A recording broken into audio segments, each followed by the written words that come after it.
Hello everyone, welcome to battle IAS. आशा करता हूँ आप लोग बहुत अच्छे होंगे। आज हम 5 अक्टूबर का न्यूज़पेपर एनालिसिस करेंगे।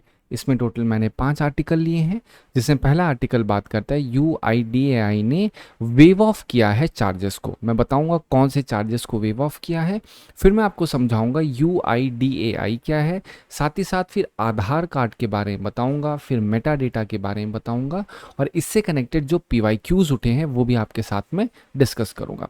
सेकेंड आर्टिकल बात करता है सर क्रीक के डिस्प्यूट के ऊपर। आपने रिसेंटली सुना होगा जो डिफेंस मिनिस्टर हैं उन्होंने बात बोली, अगर सर क्रीक में कोई भी डिस्प्यूट हुआ तो हिस्ट्री और ज्योग्राफी दोनों बदल जाएगी।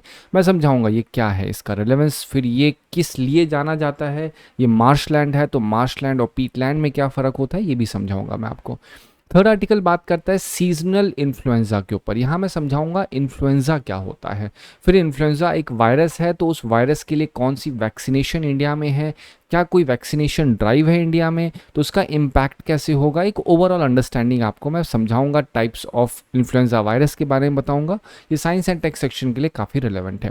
जो फर्स्ट आर्टिकल है जीएस पेपर 2 गवर्नेंस के लिए रिलेवेंट है, यहाँ पे जीएस 2 कर लीजिए इसको। जो हमारा फोर्थ आर्टिकल है वो बात करता है जेम्स वेब टेलीस्कोप के ऊपर। इसने पॉसिबल डार्क स्टार को आइडेंटिफाई किया। यहाँ मैं समझाऊंगा होते क्या हैं डार्क स्टार, फिर जेम्स वेब टेलीस्कोप के बारे में बताऊंगा। इसी से कनेक्टेड GS3 2022 में क्वेश्चन था, स्ट्रेट अवे पूछा था यूनिक फीचर्स जिसकी वजह से ये सुपीरियर हो जाता है। क्या? Space telescope. कौन सा? James Webb telescope. ठीक है। फिर हमारा लास्ट आर्टिकल बात करता है flash joule heating with chlorination. ये एक मेथड है जिसका इस्तेमाल किया जाता है रेयर अर्थ एलिमेंट को रिकवर करने के लिए। मैं समझाऊंगा ये मेथड क्या है, फिर किस तरीके से इसका इस्तेमाल रेयर अर्थ एलिमेंट को रिकवर करने के लिए किया जा सकता है। इसका पूरा प्रोसेस समझाऊंगा। GS paper 3 science and tech section के लिए काफ़ी ज़्यादा रिलेवेंट है। इस पूरे की पूरी समरी का PDF आप टेलीग्राम चैनल से डाउनलोड कर सकते हैं बैटल आईएएस के। चलिए स्टार्ट करते हैं अपना पहला आर्टिकल। पहला आर्टिकल आप देखो बहुत छोटा सा आर्टिकल है, बहुत लंबा नहीं है। टू द पॉइंट आपको समझाऊं तो जो यूआईडीएआई है, जिसे unique identification authority of India भी कहते हैं, इसने सारे के सारे चार्जेस को वेव ऑफ कर दिया है। अब बोलो सर चार्जेस को वेव ऑफ कर दिया मतलब कोई चार्जेस थे क्या पहले? डेफिनेटली। जो 5 से 7 साल के बच्चे होते हैं, फिर 15 से 17 साल के बच्चे होते हैं, इसमें क्या होता है जैसे जैसे इंसान या बच्चे बड़े होते हैं तो उनकी बायोमेट्रिक्स या फिर उनकी जो ह्यूमन फिजियोलॉजी होती है वो धीरे धीरे चेंज होती है। तो सरकार ने नियम डाला है कि भाई कभी किसी 5 से 7 साल के बच्चे को अगर कभी कोई चेंजेस कराना है अपने आधार डेटा में तो फ्री ऑफ कॉस्ट करवा सकता है। ठीक उसी तरीके से अगर कोई 15 से 17 साल का बच्चा है, उसे कोई चेंजेस कराना है तो वो भी चेंजेस करा सकता है कंप्लीटली फ्री ऑफ कॉस्ट। तो सवाल उठता है क्या 10 साल के बच्चे को फ्री ऑफ कॉस्ट मिलेगा? आंसर इज नहीं। उसके लिए अभी तक 125 रुपये पड़ते थे। अगर किसी को भी इस उम्र के बाहर है, 5 से 7 साल की उम्र और 15 से 17 साल की उम्र के बाहर है, तो उसे 125 रुपये देने पड़ते थे अगर कभी भी कुछ अपडेशन कराना है। लेकिन सरकार ने क्या किया है? सरकार ने अब कहा है कि भाई साहब जो मैंडेटरी बायोमेट्रिक अपडेट्स होते थे बच्चों के वो एब्सोल्युटली फ्री कर दिए 7 से 15 साल के बच्चों के लिए, टोटल 1 साल के लिए, जो कि 1 अक्टूबर से स्टार्ट हो रहा है। इससे टोटल अप्रॉक्सीमेटली 4 करोड़ बच्चों को फायदा मिलेगा। आप सोच के देखिए। ठीक है। तो अब आपको पता होना चाहिए कि पहली चीज पहले था क्या, अब सरकार ने क्या प्रावधान किया है। ये तो आपके करंट के लिए हो गया। लेकिन अब हम पढ़ेंगे कि भैया यूपीएससी के लिए क्या जरूरी है। यूपीएससी में आपको बात की यूआईडीएआई की बात हो रही है तो आपको ये भी पता होना चाहिए क्या, और यही इशू करती है आधार कार्ड। तो पहले अगर मैं आपको unique identification authority of India के बारे में बताऊं तो ये एक बॉडी है बेसिकली। ठीक है। एक ऑर्गेनाइजेशन समझ लो जो क्या करती है, हर एक नागरिक को, हर एक सिटीजन को एक यूनिक आईडी देती है कि भैया आप हो और आपका दोस्त है। आप बोलो भैया हम हमारे दोस्त बिल्कुल सिमिलर हैं, भैया सिमिलर हो लेकिन आपका नेचर सिमिलर हो सकता है। क्या आपके जो जीन्स है, क्या आपका जो एकदम बायोमेट्रिक्स, क्या उसका भी बायोमेट्रिक्स सेम है? आंसर इज नहीं। तो जो आपकी ये यूआईडीएआई है ये क्या करती है, हर एक नागरिक को एक यूनिक नंबर देती है और उसी यूनिक नंबर को हम लोग आधार कार्ड कहते हैं। ये 2009 में एस्टेब्लिश हुई थी और आधार एक्ट 2016 के द्वारा इसको एक लीगल बैकिंग मिल गई। इसका हेडक्वार्टर कहाँ पे? न्यू दिल्ली में है। कौन सी इसकी पेरेंट मिनिस्ट्री के अंडर में रहती है? Ministry of electronic. 12 डिजिट का यूनिक आधार कार्ड नंबर देती है, इशू करती है यूआईडीआई। अब जब मैंने 12 डिजिट का यूनिक आधार कार्ड बोला तो अब आधार कार्ड के बारे में क्या है, ये बायोमेट्रिक बेस होता है। इसका पर्पस क्या होता है? डीबीटी, जो आपका डायरेक्ट बेनिफिट ट्रांसफर होते हैं, फाइनेंशियल इंक्लूजन में ज़रूरत पड़ती है इसकी। जैसे ही फाइनेंशियल इंक्लूजन की बात करूँ, दिमाग में एनपीसीआई आना चाहिए। एनपीसीआई डिजिटल फाइनेंशियल इंक्लूजन में काफ़ी ज़्यादा मदद करता है। एनपीसीआई से कई सवाल, 3 से 4 सवाल पूछे जा चुके हैं ऑलरेडी। अब इसकी लिमिटेशन देखोगे तो ये कोई सिटीजनशिप का प्रूफ नहीं है, सुप्रीम कोर्ट ने भी इस चीज़ को हाईलाइट किया हुआ है। आधार कार्ड कोई सिटीजनशिप का, डोमिसिल का, एज का प्रूफ नहीं है, ये आपको पता होना चाहिए। अब एक वर्ड लिखा है मेटा डेटा। मेटा डेटा का सिंपल सा मतलब होता है डेटा अबाउट डेटा। आपके सामने जो भी डेटा दिया है उस डेटा के अंदर के डेटा को जब निकाला जाए तो उस अंदर वाले डेटा को हम लोग मेटा डेटा कहते हैं। अब जैसे सामने आपको ये फोटो दिख रही है, इस फोटो के पीछे कोई ना कोई तो डेटा होगा ना, जो फोटो को प्रेजेंट कर रहा होगा आपके सामने विजुअली, तो उस डेटा को हम लोग मेटा डेटा कहते हैं। ठीक है, चलो अब यहाँ पे हम समझेंगे कि यूपीएससी 20 में क्वेश्चन क्या पूछा गया। आधार कार्ड के ऊपर क्वेश्चन पूछा गया है, ठीक है, ये ऑलरेडी मैं समझा चुका हूँ प्रीवियस आर्टिकल्स में, कई बार आधार कार्ड के ऊपर आए हैं। फिर 2020 में आधार मेटा डेटा के ऊपर सवाल पूछा गया है। तो ये चीज़ें शो करती हैं कि यूपीएससी क्वेश्चन पूछता है। लेकिन आप देखो आर्टिकल किसके ऊपर था? Article biometric update of children के ऊपर था। तो ये प्रूफ करता है सीएसपी मेथड को, जिसमें पहले करंट होता है जो कि आपका न्यूज़पेपर है।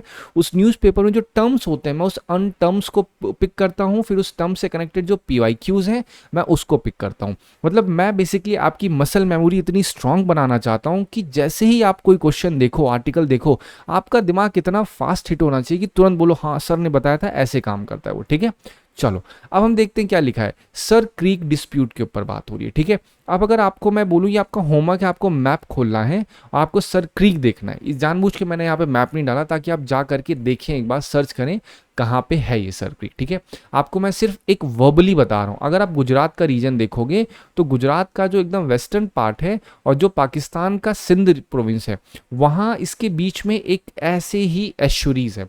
एश्यूरीज का मतलब क्या होता है? एश्यूरीज एक ऐसा जगह होती है जहाँ पे समुद्र और आके रिवर आपस में मिलते हैं। मतलब जो साफ पानी होता है और खारा पानी आपस में आके मिले, फ्रेश वाटर सॉल्ट वाटर जहाँ पे मिलता है, उसे हम लोग जनरली एश्यूरीज का नाम देते हैं। तो सर क्रीक एक बेसिकली एश्यूरी कही जाती है जो 96 किलोमीटर लॉन्ग है।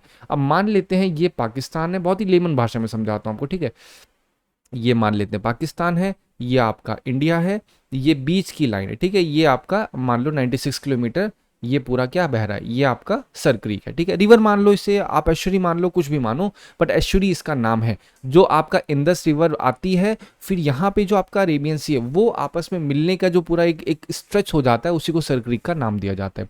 अब ये जो आप देख रहे हो यहाँ से बीच की जो लाइन होती है, ये डिसाइड होती है कि भैया राइट साइड वाला इंडिया का है बीच से, लेफ्ट वाला किसका है? पाकिस्तान का है। अब बोलो सर ये तो बड़ा आसान है, दिक्कत कहाँ पे? दिक्कत ये हुई है कि 1914 में बॉम्बे रेजोल्यूशन था, जहां पे पूरा का पूरा जो ईस्टर्न बैंक है, ईस्टर्न बैंक मतलब ये तो पूरा ईस्टर्न रीजन हो गया राइट वाला, इसको पाकिस्तान प्रोविंस में डाला गया था उस समय। ठीक है, तो उसमें ये था कि भैया पाकिस्तान का हिस्सा है। तो पाकिस्तान उसी बॉम्बे रेजोल्यूशन के अनुसार कहता है कि भैया ये जो पूरा क्रीक है, सर क्रीक, ये हमारा है। ठीक है, और इंडिया क्या कहता है? इंडिया थालविक प्रिंसिपल को फॉलो करता है, जो 1925 के मैप के अकॉर्डिंग था।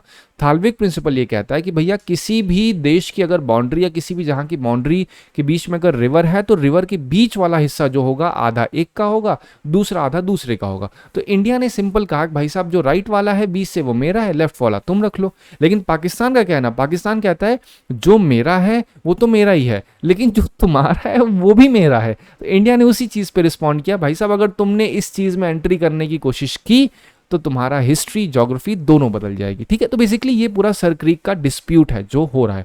और क्या सर क्रीक की इंपॉर्टेंस है? जो एश्यूरीज होती है ये बहुत ही बड़ा फिशिंग ग्राउंड कहा जाता है। यहाँ पे फिशिंग राइट्स होते हैं, गैस एक्सप्लोरेशन, मिनरल्स काफ़ी अच्छे होते हैं, और यहीं पे आसपास मुंद्रा और कांडला पोर्ट्स भी होते हैं। इस वजह से इसकी स्ट्रैटेजिक इंपॉर्टेंस बहुत ज़्यादा बन जाती है।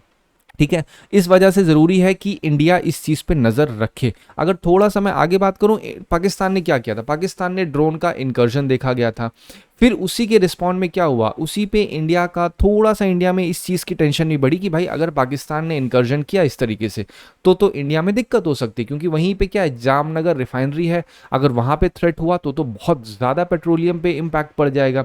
तो ये सारी चीज़ें शो करती हैं जो सर क्रीक का डिस्प्यूट है। अब यहाँ पे एक टर्म देखो बेटा, लिखा है, क्या लिखा है, मार्शलैंड।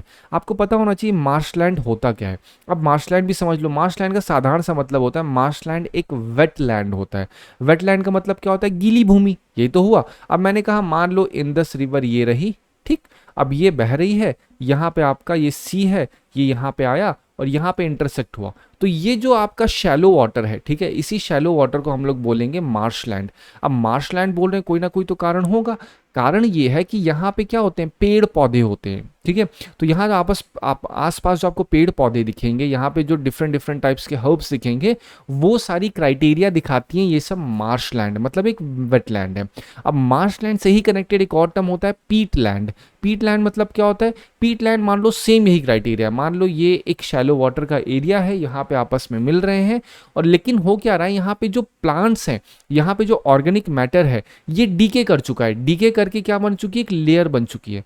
क्या कहा मैंने, डीके करके एक मोटी सी लेयर बन चुकी है, लेकिन वो लेयर बहुत ही नम है, ठीक है। और उसी लेयर को हम लोग कहते हैं पीटलैंड। पीटलैंड का कोई शब्द पूछे क्या है, पीटलैंड भी एक टाइप का वेटलैंड होता है, जहां पे जो ऑर्गेनिक मैटर होता है वो डीके कर जाता है, मतलब पानी बेसिकली आपको वहां पे उतना नहीं दिखेगा जितना आपको नमी दिखेगी वहां पे। मार्शलैंड में पानी भी दिखेगा और आपको प्लांट्स भी उगे हुए दिखेंगे, ठीक है। अब मैंने पीटलैंड बोला है, कारण होगा। अब 2024 का क्वेश्चन देखिए, एज इट इज क्या पूछा गया, लार्जेस्ट ट्रॉपिकल पीटलैंड के बारे में पूछा गया। आप आसानी से बोल दोगे, ठीक है। चलो अब आते हैं अपने नेक्स्ट आर्टिकल पे। नेक्स्ट आर्टिकल बात करता है इन्फ्लुएंजा और वैक्सीनेशन के ऊपर। पहली चीज क्या है, इन्फ्लुएंजा का मतलब क्या होता है। देखो पहले के समय क्या होता था, आपने देखा होगा, जो आपकी इंग्लिश है ग्रीक और लैटिन से बहुत ज्यादा हुई है, तो इन्फ्लुएंजा में टर्म देखो इन्फ्लुएंस दिख रहा है, ठीक है। तो पहले समय जो ग्रीक वाले होते थे, उन्होंने देखा कि भैया जो इन्फ्लुएंस होता है स्टार का, उसकी वजह से लोग सीजन में बीमार पड़ जाते हैं, ठीक है। तो उस समय उतनी ज्यादा साइंस का अपग्रेडेशन था नहीं, तो साइंस का अपग्रेडेशन ना होने का उन्होंने कहा कि भैया जो इन्फ्लुएंस होता है ऑफ किसका, ऑफ स्टार, इनकी वजह से लोग बीमार पड़ जाते हैं। लेकिन धीरे धीरे धीरे जब अपग्रेडेशन हुआ मेडिकल साइंस का, तब पता लगा कि भैया ये स्टार का इन्फ्लुएंस नहीं है, ये वायरस का इन्फ्लुएंस है। तो उन्होंने इस इन्फ्लुएंस से ही इन्फ्लुएंजा बना दिया। तो इन्फ्लुएंजा मतलब क्या होता है, इन्फ्लुएंजा का सिंपल सा मतलब होता है इन्फ्लुएंस होना, ठीक है। लेकिन कहाँ से आया ये आप समझ के चलो, प्रभावित होना। बेसिकली एक वायरल इन्फेक्शन होता है जो कि वायरसेस से होता है सीजन दर सीजन, ठीक है। ये आपने समझ लिया। इम्पैक्ट किसको करता है, चिल्ड्रन, ओल्डर एडल्ट्स। इनका इम्पैक्ट होता कहाँ कहाँ पे, अगर आप ये देखोगे तो आप जनरली देखोगे कफ हो रहा है, जकड़न हो रही है, सब किसके, ये सब सिम्टम होते हैं वायरल के, ठीक है, जुकाम खांसी जो आप देखते हो। तो अब देखो इन्फ्लुएंजा का बर्डन जो है इंडिया में बहुत अंडर एस्टिमेट किया था, इंडिया ने हमेशा इग्नोर किया। उसे लगता है नहीं यार इन्फ्लुएंजा क्या ही है, ठीक है। गवर्नर का जो गवर्नमेंट का सर्विलांस है वो मेजरली फोकस करता है H1N1, ये भी एक क्या है, इन्फ्लुएंजा वायरस ही है, ध्यान रखिएगा। स्वाइन फ्लू क्या है, स्वाइन फ्लू एक इन्फ्लुएंजा है। लेकिन जो रीसेंट आउटब्रेक्स देखे गए हैं, इन्फ्लुएंजा के अलग अलग टाइप्स होते होंगे, वो भी आपको समझाऊंगा, लेकिन बेसिकली समझो कि इन्फ्लुएंजा एक वायरस है, ठीक है। अब इसका पैटर्न और चैलेंज की बात की जाए तो 2 फ्लू के पीक्स होते हैं, एक विंटर में होता है, एक पोस्ट मानसून होता है, ठीक है।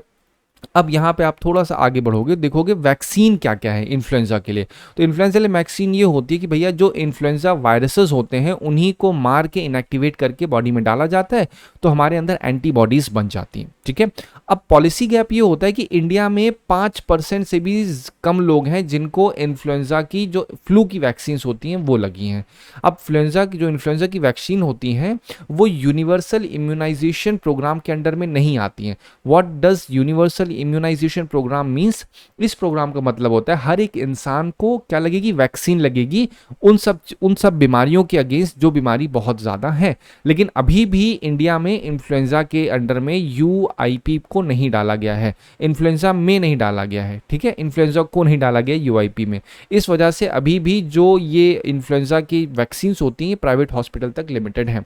सोल्यूशन ये बताया गया कि इन्फ्लुएंजा की वैक्सीनेशन को हमें मानसून से पहले ही दे देना चाहिए, जिससे बर्डन ना पड़े, क्योंकि इन्फ्लुएंजा को अंडरएस्टिमेट करने से क्या होता है, कभी कभी ये डेथ में भी कन्वर्ट हो जाता है बहुत ज़्यादा। इस वजह से इसकी इतनी ज़्यादा ज़रूरत पड़ती है। अब आप समझो इन्फ्लुएंजा के टाइप। मैंने आपको शुरुआत में नहीं इसलिए नहीं बताया क्योंकि यहाँ पे मैंने प्रॉपर नोट्स बनाए। इन्फ्लुएंजा के A B C D type दिखते हैं। जो इन्फ्लुएंजा ए टाइप होता है मोस्ट डेंजरस और फास्ट चेंजिंग होता है। ये वायरस होता है जिसके पूरा का पूरा जो आप डीएनए देखते हो चेंज होता रहता है। ये क्या होता है, पैंडेमिक कॉज करता है। जैसे H1N1 स्वाइन फ्लू आपने देखा, H3N2 भी एक आपका क्या है, ये भी एक इन्फ्लुएंजा वायरस है। ये ह्यूमंस और एनिमल में पाया जाता है। जो इन्फ्लुएंजा बी है ये माइल्डर होता है, इसका इफेक्ट केवल ह्यूमंस में होता है। सी जो होता है ये माइल्ड इन्फेक्शन होता है, जनरली चिल्ड्रंस में होता है।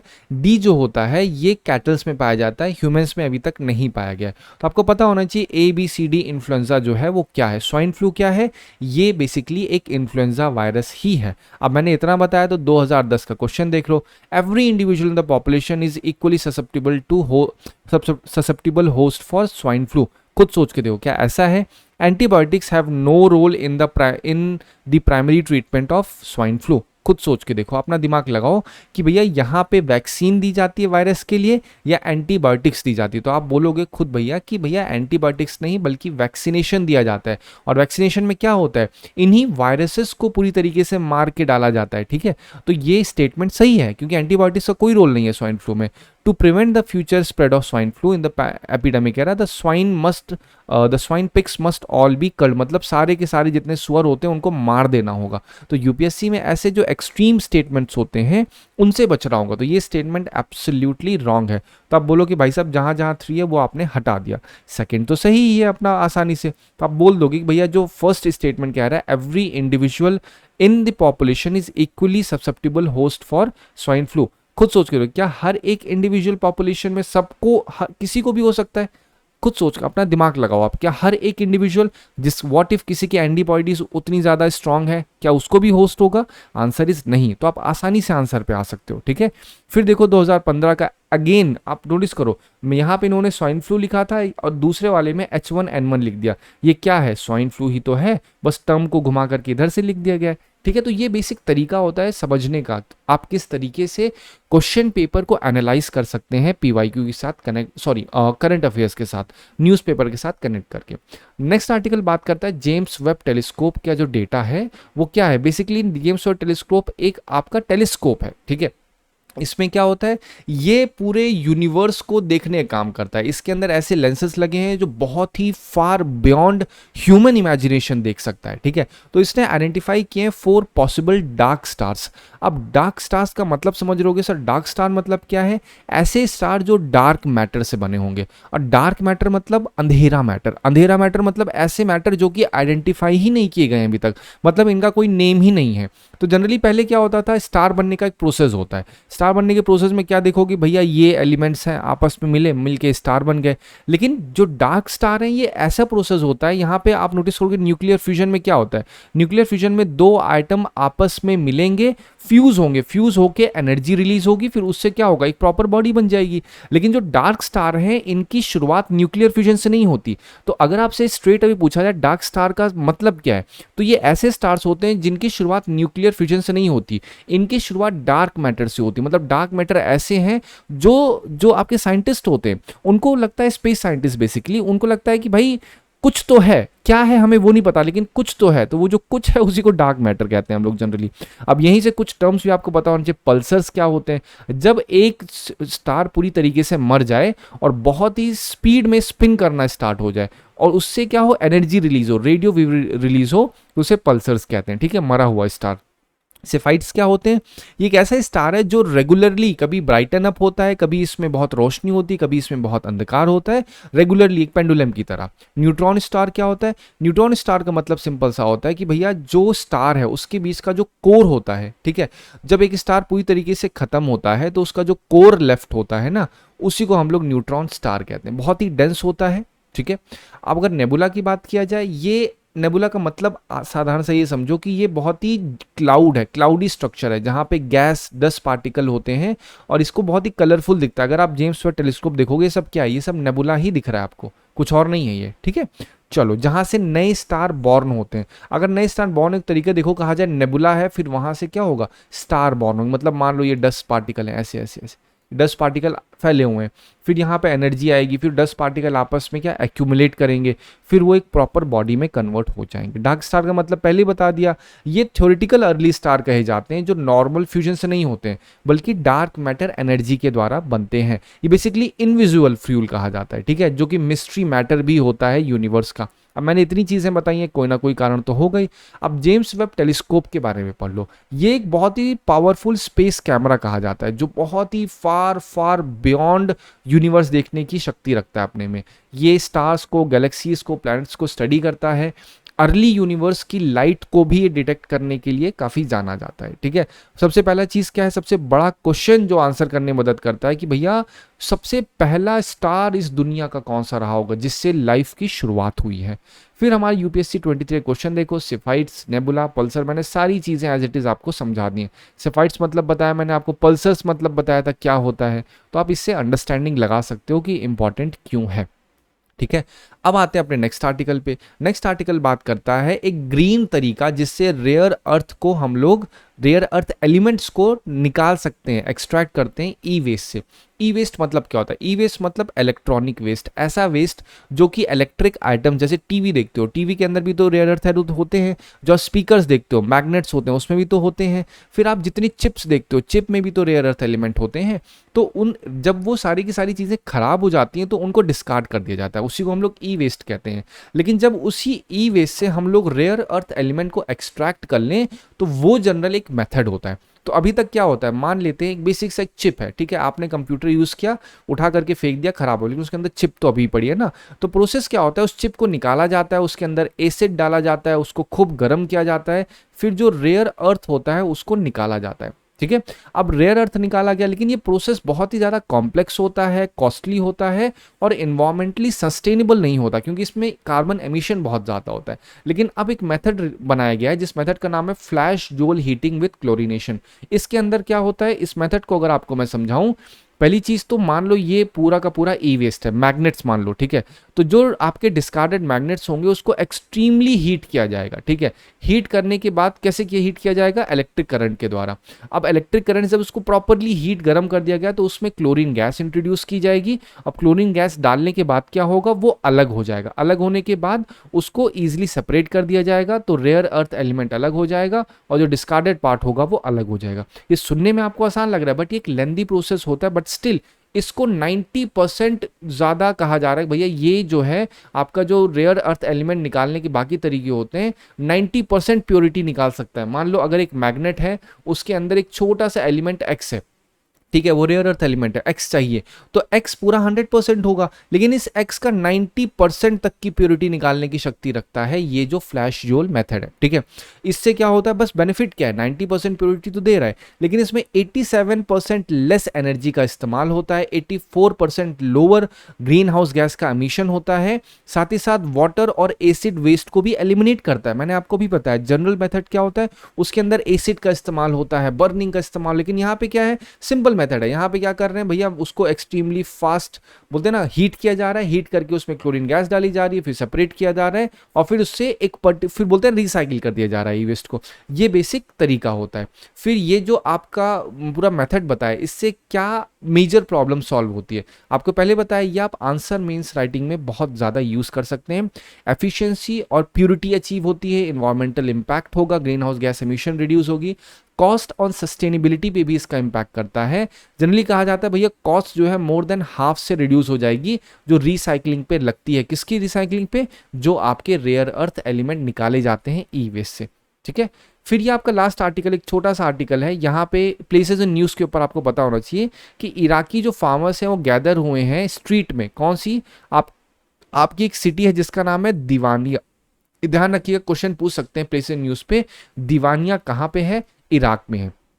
कई सवाल पूछे गए हैं इराक से कनेक्टेड में, सीरिया से कनेक्टेड, जैसे आप देखोगे एलिप्पो के ऊपर सवाल पूछा है, मोसूल से कनेक्टेड सवाल पूछा है, मज़ार शरीफ से सवाल पूछा गया है, दारफुर के ऊपर पूछा गया है, खौरतुम के ऊपर पूछा गया है। तो आप ऐसे ही पूछ सकते हैं दीवानिया कहाँ पे है, वहाँ पे लिख देंगे ईरान। तो आपको पता होना चाहिए ईरान नहीं बल्कि इराकी है, ठीक है। अब यहाँ पे क्यों खड़े हैं, या आप बेसिकली समझोगे कि भैया इन लोगों ने क्या किया है, सरकार ने सर्टेन कुछ पॉलिसीज बनाई हैं जिससे जो फार्मर्स होते हैं उनकी लैंड को कर्ब किया जा रहा है, जिसकी वजह से क्या हो रहा है, यहाँ पे जो फार्मर्स हैं वो प्रोटेस्ट में खड़े हुए हैं। कौन सी सिटी में? सिटी ऑफ दिवानियम। आई होप आपको इस आर्टिकल से मदद मिली होगी। Thank you so much for watching.